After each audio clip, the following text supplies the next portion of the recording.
Welcome back. हमारी STL journey में इस पॉइंट तक हमने एसटीडी वेक्टर और एसटीडी डेक जैसे सीक्वेंशियल कंटेनर्स को देखने में काफ़ी समय बिताया है। लेकिन रियल वर्ल्ड एप्लीकेशन डिजाइन में, चाहे आप एक हाई फ्रीक्वेंसी ट्रेडिंग इंजन बना रहे हों, एक फिजिक्स सिमुलेटर या एक ग्राफिक्स पाइपलाइन, आपको लगातार की के जरिए चीज़ें ढूंढने की ज़रूरत होती है। आप एक आईडी, एक स्ट्रिंग या एक कोऑर्डिनेट पास करना चाहते हैं और तुरंत डेटा वापस पाना चाहते हैं। अब एंट्री होती है C++ एसोसिएटिव कंटेनर्स की। अगर आपने एक स्टैंडर्ड कंप्यूटर साइंस एल्गोरिथम्स को कोर्स किया है, तो आपको शायद बेसिक थंब रूल याद होगा कि अगर आपको ऑर्डर्ड कीज या प्रेडिक्टेबल रेंज स्कैन्स की ज़रूरत है, तो आप एसटीडी मैप चुनते हैं क्योंकि यह आपको O of log n operations देता है। अगर आप सिर्फ रॉ स्पीड चाहते हैं, तो आप एसटीडी अनऑर्डर्ड मैप चुनते हैं क्योंकि यह एवरेज पर constant time O of 1 lookups offer करता है। केस क्लोज्ड, सही ना? खैर, ऐसा बिल्कुल नहीं है। एक हाई परफॉर्मेंस सिस्टम डेवलपर के रूप में सिर्फ थ्योरेटिकल बिग ओ नोटेशन पर भरोसा करने से आखिरकार आप कंफ्यूजिंग परफॉर्मेंस बॉटलनेक्स में फंस सकते हैं। मॉडर्न सीपीयू आर्किटेक्चर पर O ऑफ log n या यहां तक कि O ऑफ n ऑपरेशंस वाला एल्गोरिथम भी कभी-कभी O ऑफ 1 हैश टेबल को पूरी तरह से मात दे सकता है। इस सेक्शन में हम एसटीडीडी मैप और एसटीडी अनऑर्डर्ड मैप को खोलकर देखने वाले हैं, उनके सटीक स्ट्रक्चरल इम्प्लीमेंटेशंस को एग्जामिन करेंगे, उनके मेमोरी लेआउट्स को ट्रेस करेंगे और मॉडर्न हार्डवेयर पर की वैल्यू लुकअप्स यूज करने की छिपी हुई फिजिकल कॉस्ट्स को इवैल्यूएट करेंगे। Red black trees, STD map का mechanical design. Standard template library ये स्पेसिफाई करती है कि एसटीडी मैप और एसटीडी सेट को सर्च, इंसर्शन और डिलीशन के लिए logarithmic time complexity O of log n provide करनी चाहिए।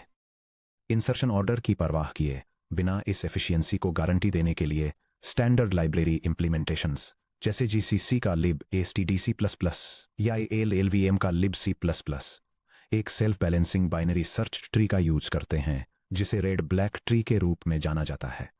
रेड ब्लैक ट्रीज बैलेंस कैसे मेंटेन करते हैं?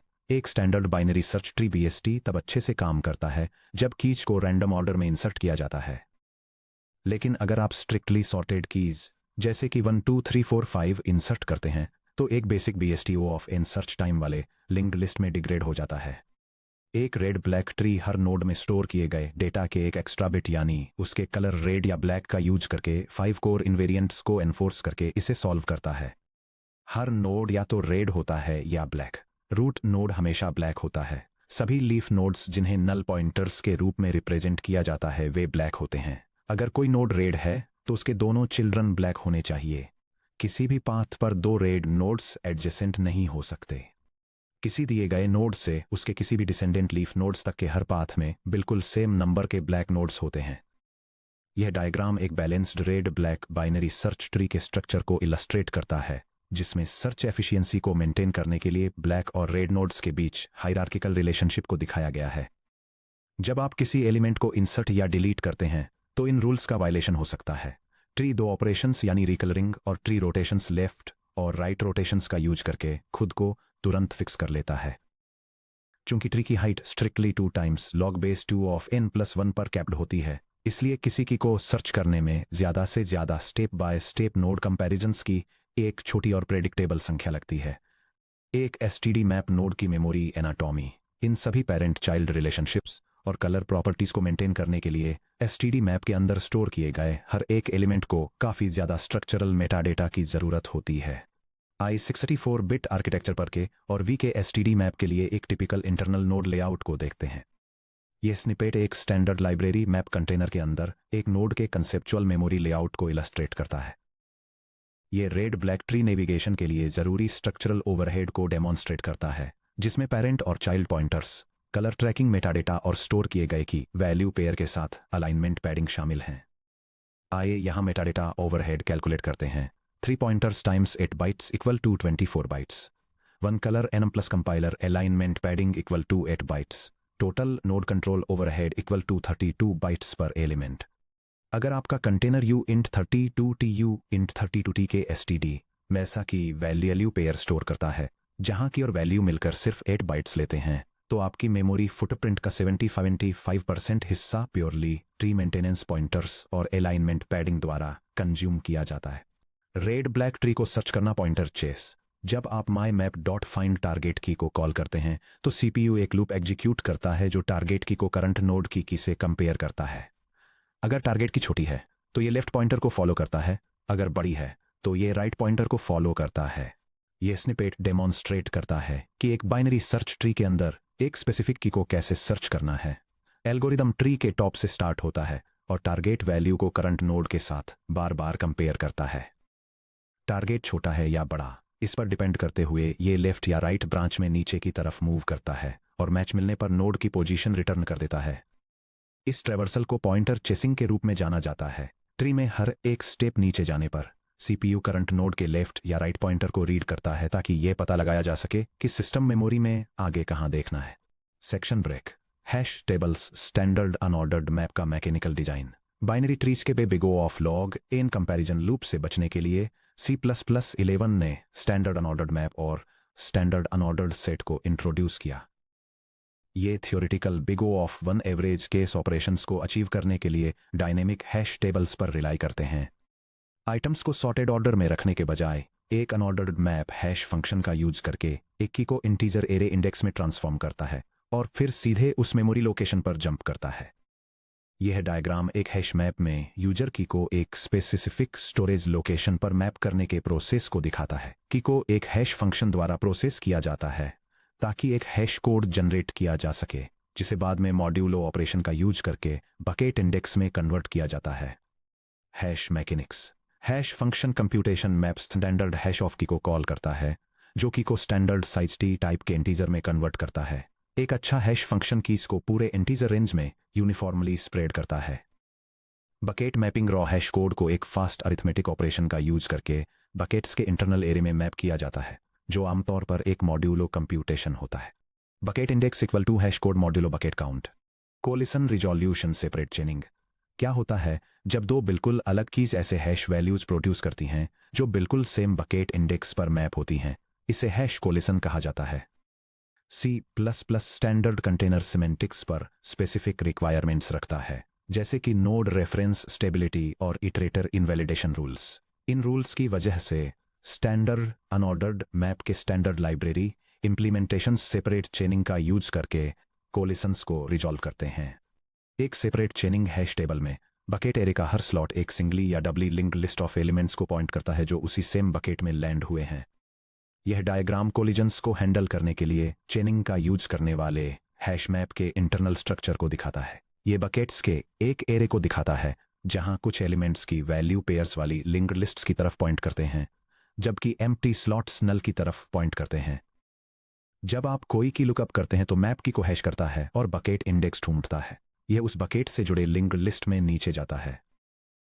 यह हर नोड पर एक इक्वालिटी चेक जिसे कि इक्वल कहते हैं और जो डिफॉल्ट रूप से ऑपरेटर इक्वल्स होता है परफॉर्म करता है जब तक कि इसे कोई मैच नहीं मिल जाता या ये नल पॉइंटर पर नहीं पहुंच जाता। लोड फैक्टर और डायनेमिक रीहैशिंग। जैसे जैसे आप एक फिक्स्ड नंबर ऑफ बकेट्स में और एलिमेंट्स इंसर्ट करते हैं कोलिजन्स नेचुरल तरीके से बढ़ जाते हैं। अगर हर बकेट के आखिर में एक लंबी लिंक्ड लिस्ट आ जाती है तो लुकअप परफॉर्मेंस O ऑफ 1 से घटकर O ऑफ n हो जाती है क्योंकि आप अपना समय लिंक्ड लिस्ट्स को लीनियरली ट्रैवर्स करने में बिताते हैं। इस परफॉर्मेंस डिग्रेडेशन को रोकने के लिए स्टैंडर्ड अनऑर्डर्ड मैप अपने लोड फैक्टर अल्फा को ट्रैक करता है। Alpha equal to number of elements and divided by number of buckets भी। कंटेनर एक max load factor threshold maintain करता है जो डिफॉल्ट रूप से 1.0 होता है। जब कोई इंसर्शन अल्फा को मैक्स लोड फैक्टर से ज्यादा कर देता है तो मैप एक रीहैश ट्रिगर करता है। यह बकेट्स का एक बड़ा एरे एलोकेट करता है जो आमतौर पर साइज में डबल होता है। यह मैप में मौजूद हर एलिमेंट पर लूप चलाता है। नई बकेट काउंट के लिए उसके टारगेट बकेट को फिर से कैलकुलेट करता है और नोड्स को उनकी नई बकेट लिस्ट्स में फिर से लिंक करता है। हालांकि रीहैशिंग एवरेज लुकअप्स को O ऑफ 1 पर रखती है, लेकिन एक सिंगल इंसर्शन जो रीहैश को ट्रिगर करता है वह O ऑफ n ऑपरेशन होता है। यह स्टैंडर्ड हैश मैश मैप्स को real time low latency applications के लिए रिस्की बनाता है जब तक कि आप डॉट रिजर्व का इस्तेमाल करके पहले से बकेट्स को प्री एलोकेट न कर लें। Section break 3 the memory realities. Memory fragmentation और कैशे परफॉर्मेंस। अब जब हम समझ गए हैं कि ये दोनों स्ट्रक्चर्स अंडर द हुड कैसे काम करते हैं तो चलिए थ्योरेटिकल कॉम्प्लेक्सिटी से थोड़ा हटकर देखते हैं कि एक्चुअल सीपीयू हार्डवेयर उन्हें कैसे प्रोसेस करता है। Standard computer science course work में ओ ऑफ वन को ओ ऑफ लॉग एन से बेहतर माना जाता है, लेकिन रियल सिस्टम्स में ऑपरेशंस किसी वैक्यूम में एग्जीक्यूट नहीं होते, वे सीपीयू कैशे हायरार्कीज के इर्द गिर्द बने हार्डवेयर पर चलते हैं। यह डायग्राम एक कंप्यूटर सिस्टम की मेमोरी हायरार्की को इलस्ट्रेट करता है, जो सीपीयू कोर और अलग अलग स्टोरेज लेवल्स के बीच के रिलेशनशिप को दिखाता है। यह रजिस्टर्स और एग्जीक्यूशन पाइपलाइंस से लेकर L2 और L3 कैशेज के जरिए होते हुए फाइनली मेन सिस्टम रैम तक के फ्लो को मैप करता है, और यह हाईलाइट करता है कि कैसे हर अगले स्टेज पर कैपेसिटी बढ़ती है और एक्सेस स्पीड स्लो होती जाती है। जब आपका सीपीयू मेन सिस्टम रैम से डेटा फेच करता है तो यह कोई सिंगल बाइट या सिंगल इंटीजर फेच नहीं करता है, यह कॉन्टिगुअस 64 बाइट ब्लॉक्स में मेमोरी फेच करता है, जिन्हें कैशे लाइंस कहा जाता है। अगर वह डेटा जिसकी आपकी एप्लीकेशन को आगे ज़रूरत है पहले से ही अल्ट्रा फास्ट L1 कैश के अंदर मौजूद है, तो उसे रीड करने में लगभग 122 नैनोसेकंड्स लगते हैं, जो कि लगभग 4 क्लॉक साइकिल्स हैं। लेकिन अगर डेटा किसी भी सीपीयू कैश में नहीं है, यानी एक कैश मिस, तो सीपीयू एग्जीक्यूशन पाइपलाइन 5200 प्लस नैनोसेकंड्स के लिए स्टॉल हो जाती है, जो कि लगभग 200 प्लस क्लॉक साइकिल्स हैं, जब वह डीरैम के कैश लाइन फेच करने का वेट कर रही होती है। इसी लेटेंसी गैप पर ट्रेडिशनल नोड बेस्ड कंटेनर्स एक हार्डवेयर वॉल से टकरा जाते हैं। चैप्टर 4.4 से कनेक्ट करते हुए डायनेमिक हीप एलोकेशन मैकेनिक्स। वापस चैप्टर 4.4 में हमने हीप मैकेनिक्स और एलोकेटर डायनेमिक्स की स्टडी की थी। हमने देखा था कि हर बार जब आप न्यू या मैलॉक कॉल करते हैं तो ऑपरेटिंग सिस्टम का मेमोरी एलोकेटर हीप में एक ओपन स्लॉट ढूंढता है, उसे असाइंड मार्क करता है, एलोकेशन मेटाडेटा हेडर्स लिखता है और एक पॉइंटर रिटर्न करता है। एसटीडी मैप और एसटीडी अनऑर्डर्ड मैप दोनों नोड बेस्ड कंटेनर्स हैं। हर एक बार जब आप मैप डॉट इंसर्ट या unordered map dot insert call करते हैं तो कंटेनर उस स्पेसिफिक नोड के लिए एक individual dynamic heap allocation perform करता है। समय के साथ जैसे जैसे एलिमेंट्स अलग अलग समय पर इंसर्ट, डिलीट और री इंसर्ट किए जाते हैं, ये नोड एलोकेशंस फिजिकल रैम में बिल्कुल अलग नॉन कंटिगुअस पेजेस में बिखर जाते हैं। इसे मेमोरी फ्रेगमेंटेशन कहा जाता है। यह डायग्राम एक हीप मेमोरी एड्रेस स्पेस के लेआउट को दिखाता है, जिसमें यह दर्शाया गया है कि कैसे एक डेटा स्ट्रक्चर के अनुसार अलग अलग मेमोरी एड्रेसेस पर नॉन कॉन्टिगुअस तरीके से स्टोर होते हैं और वे अनरिलेटेड हीप मेमोरी और दूसरे ऑब्जेक्ट्स से अलग होते हैं। पॉइंटर चेजिंग की कॉस्ट। कंसीडर कीजिए कि STD::: मैप में लुकअप के दौरान सीपीयू हार्डवेयर के अंदर क्या होता है। 0x1000 पर रूट नोडों को इंस्पेक्ट करने के लिए सीपीयू रैम से एक 64 बाइट कैश लाइन फेच करता है, कि कंपैरिजन सीपीयू को करंट लीड्स टू लेफ्ट पर जाने के लिए कहता है, जो एड्रेस 0x4800 की तरफ पॉइंट करता है। एड्रेस 0x4800 0x1000 के आसपास भी नहीं है। 64 बाइट कैश लाइन का बाकी हिस्सा जिसे हमने अभी फेच किया था वह यूजलेस है। सीपीयू मेन मेमोरी से 0x4800 के लिए ब्लॉक फेच करते समय L3 कैश मिस पर स्टॉल हो जाता है। अगला स्टेप 0x9200 की तरफ पॉइंट करता है, एक और कैश मिस, एक और 200 साइकिल स्टॉल। भले ही 1 मिलियन आइटम्स के एक ट्री को ट्रेवर्स करने में सिर्फ लगभग 20 स्टेप कंपैरिजन्स लगते हैं, जहां log base 2 of 1 million approximately 20 होता है, फिर भी लगभग हर एक सिंगल स्टेप एक हार्डवेयर कैश मिस को ट्रिगर कर सकता है। आप हर सर्च के लिए T20 full D RAM latency penalties पे करते हैं। अब STD अनऑर्डर्ड मैप को देखिए, जहां एक तरफ मेन बकेट एरे मेमोरी के एक कंटिगुअस ब्लॉक की तरह एलोकेट होता है, वहीं बकेंट्रीज हीप में चारों तरफ बिखरे हुए dynamically allocated singly linked list nodes को पॉइंट करती हैं। यह डायग्राम कोलिजन्स को हैंडल करने के लिए सेपरेट चेनिंग का यूज करने वाले एक हैश टेबल के स्ट्रक्चर को दिखाता है। यह बकेट्स का एक एरे दिखाता है जहां हर एंट्री डेटा नोड्स की एक लिंक्ड लिस्ट को पॉइंट करती है या कोई एलिमेंट प्रेजेंट न होने पर खाली रहती है। एक अनऑर्डर्ड मैप लुकअप को कंप्लीट करने के लिए पहला स्टेप आप बकेट स्लॉट को रीड करते हैं, दूसरा स्टेप आप एक रैंडम हीप लोकेशन पर मौजूद लिंक लिस्ट नोड के पॉइंटर को फॉलो करते हैं, जो कि एक पोटेंशियल कैश मिस हो सकता है। तीसरा स्टेप, अगर कोई कोलिजन होता है तो आप एक और रैंडम हीप लोकेशन पर दूसरे पॉइंटर को फॉलो करते हैं, जो कि एक और कैश मिस है। Chapter 8.4 structural control block overhead से कनेक्ट करते हुए चैप्टर 8.4 में हमने स्मार्ट पॉइंटर्स और रैपर्स में कंट्रोल ब्लॉक ओवरहेड्स को एग्जामिन किया था। नोड बेस्ड STL कंटेनर्स भी बिल्कुल इसी सेम इश्यू से सफर करते हैं। पॉइंटर्स आपके फुटप्रिंट को डोमिनेट करते हैं, जैसा कि हमने पहले कैलकुलेट किया था। एक स्टैंडर्ड मैप के अंदर स्मॉल डेटा स्टोर करने से सिर्फ ट्री मेटा डेटा जैसे कि पेरेंट, लेफ्ट, राइट और कलर पर ही 32 बाइट्स पर नोड वेस्ट हो जाते हैं, एलोकेटर, हीप हेडर्स, ptmalloc जैसे स्टैंडर्ड डायनेमिक एलोकेटर्स में हर dynamic heap allocation allocated address block के ठीक पहले छिपे हुए मेमोरी मैनेजमेंट हेडर डेटा के एक्स्ट्रा 216 बाइट्स जोड़ देता है। लो कैश लाइन डेंसिटी, क्योंकि एक सिंगल नोड और उसका ट्रैकिंग मेटाडेटा 48 टू 64 बाइट्स लेते हैं, इसलिए एक सिंगल कैश लाइन अक्सर केवल एक ही एलिमेंट नोड को होल्ड कर पाती है। इसे uint 6040 के स्टैंडर्ड वेक्टर जैसे एक सिंपल कंटीगुअस बफर से कंपेयर करें, जहां एक single 64 byte cache line side by side 8 complete items को होल्ड करती है। पॉइंट लाइन स्टॉल्स और branch mispredictions modern high performance CPUs instruction pipelines और ब्रांच प्रेडिक्टर्स पर काफ़ी ज़्यादा रिलाई करते हैं। सीपीयू कैलकुलेशन खत्म होने से पहले ही ये गेस करने की कोशिश करता है कि इफ या एल्स स्टेटमेंट की कौन सी ब्रांच एग्जीक्यूट होगी, जिससे वह अपने एग्जीक्यूशन पाइपलाइन को समय से पहले ही फिल कर लेता है। एक रेड ब्लैक ट्री ट्रैवर्सल के दौरान की कंपैरिजंस, जैसे कि अगर सर्च की करंट से कम है तो यह पूरी तरह से अनप्रेडिक्टेबल की डेटा पर डिपेंड करता है। अगर की डेटा रैंडमाइज्ड है तो सीपीयू ब्रांच प्रिडिक्टर लगभग 50% टाइम्स फेल हो जाता है। हर बार जब यह गलत गेस करता है, सीपीयू को अपना पूरा एग्जीक्यूशन पाइपलाइन फ्लश करना पड़ता है, प्री फेच्ड इंस्ट्रक्शंस को बाहर फेंकना पड़ता है और रीसेट करना पड़ता है। पॉइंटर चेजिंग से होने वाले कैशे मिसेस के साथ मिलकर एग्जीक्यूशन पाइपलाइन अपना ज़्यादातर समय मेमोरी रिक्वेस्ट्स का वेट करते हुए खाली बैठने में बिता देता है। Section break, performance trade off summary, map versus unordered map. अपने कोड को डिज़ाइन करते समय सही स्ट्रक्चरल चॉइसेस बनाने में आपकी मदद करने के लिए चलिए एसटीडी मैप और एसटीडी अनऑर्डर्ड मैप के बीच प्रैक्टिकल इंजीनियरिंग ट्रेड ऑफ्स को समझते हैं। यह टेबल कई वेक्टर्स के अक्रॉस स्टैंडर्ड मैप, जो कि एक रेड ब्लैक ट्री की तरह इंप्लीमेंटेड है, और स्टैंडर्ड अनऑर्डर्ड मैप, जो कि एक हैश टेबल की तरह इंप्लीमेंटेड है, के बीच आर्किटेक्चरल डिफरेंसेस को कंपेयर करती है।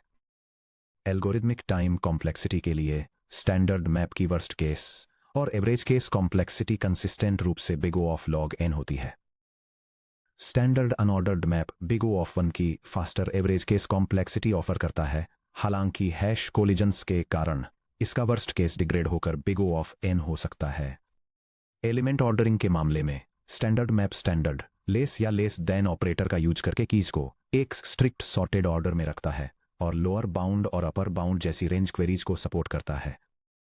स्टैंडर्ड अनऑर्डर्ड मैप अपनी कीज को ऑर्डर नहीं करता है और रिहैशिंग के दौरान इसका इटरेशन ऑर्डर चेंज हो सकता है। मेमोरी एलोकेशन के लिए स्टैंडर्ड मैप हर इंसर्टेड नोड के लिए एक इंडिविजुअल हीप एलोकेशन का यूज करता है, जबकि standard unordered map bucket pointers के एक कॉन्टिग्यूअस एरे के साथ लिंक्ड लिस्ट नोड्स के लिए इंडिविजुअल हीप एलोकेशंस का यूज करता है। हर नोड के कंट्रोल ओवरहेड के मामले में स्टैंडर्ड मैप काफ़ी हाई है, जिसमें 3 पॉइंटर्स के लिए 24 बाइट्स प्लस कलर और अलाइनमेंट पैडिंग के लिए 1 बाइट की ज़रूरत होती है। स्टैंडर्ड अनऑर्डर्ड मैप का ओवरहेड मॉडरेट से हाई होता है, जिसमें नेक्स्ट पॉइंटर के लिए 8 बाइट्स प्लस हैश कैशे और बकेट एरे ओवरहेड की ज़रूरत होती है। कैशे फ्रेंडलीनेस के मामले में मेमोरी में बिखरे हुए ट्री नोड्स के जरिए पॉइंटर चेसिंग के कारण स्टैंडर्ड मैप पुअर है।